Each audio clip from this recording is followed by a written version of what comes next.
ইতিহাস যেন ঘুরে দাঁড়াচ্ছে। একসময় যেই দুই দেশ এক ছিল, আজ তারা একে অপরকে ধ্বংস করার ভয় দেখায়। ইন্ডিয়া এবং পাকিস্তান দুই পারমাণবিক শক্তিধর প্রতিবেশী, যারা আজ আবার যেন যুদ্ধের দিকে ধাবিত হচ্ছে। কিন্তু কিভাবে আমরা এই জায়গায় এলাম?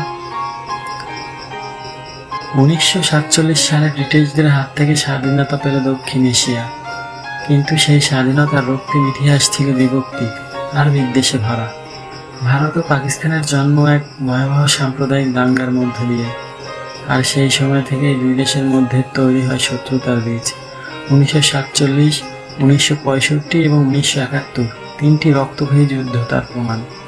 এর মধ্যে সবচেয়ে বিধ্বংসী ছিল 1971-এর মুক্তিযুদ্ধ, যেখানে পাকিস্তান ভেঙে জন্ম নেয় বাংলাদেশের। আর এই ইতিহাস পাকিস্তানের হৃদয়ে এখনও এক দ্বন্দ্বকে ক্ষত। 2025 সালে এসে আমরা দেখছি সীমান্তে বাড়ছে সেনা মোতায়েন। কাশ্মীর ইস্যু এখনও অমীমাংসিত, বরং আরো জটিল। বালাকোট, পুলওয়ামা এইসব ঘটনা ছিল আগুনে ঘি ঢালার মতো। সামরিক মহড়া, মিডিয়ার যুদ্ধমনস্ক প্রচার এবং রাজনৈতিক লাভের জন্য উস্কানি সবকিছুই যেন আবার এক ভয়ঙ্কর যুদ্ধের মঞ্চ তৈরি করছে।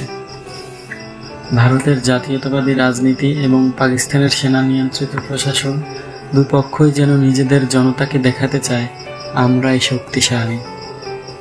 এই উত্তেজনার পিছনে রয়েছে ভিতরের রাজনৈতিক সমস্যা ঢাকার চেষ্টা। কিন্তু প্রশ্ন হলো, কে চায় এই যুদ্ধ? আর এই যুদ্ধ কি শেষ পর্যন্ত কাউকে বিজয়ী করবে? উভয় দেশেই আছে পরমাণু অস্ত্র। একটি ভুল বোঝাবুঝি, একটি ভুল সিদ্ধান্ত লাখ মানুষের মৃত্যু ডেকে আনতে পারে।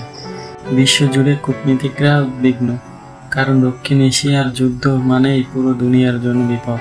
ইতিহাস আমাদের শিক্ষা দেয়, যুদ্ধ শুধু ধ্বংস ডেকে আনে। ভারত পাকিস্তান যদি আবার যুদ্ধে জড়ায়, হারবে শুধু মানুষ।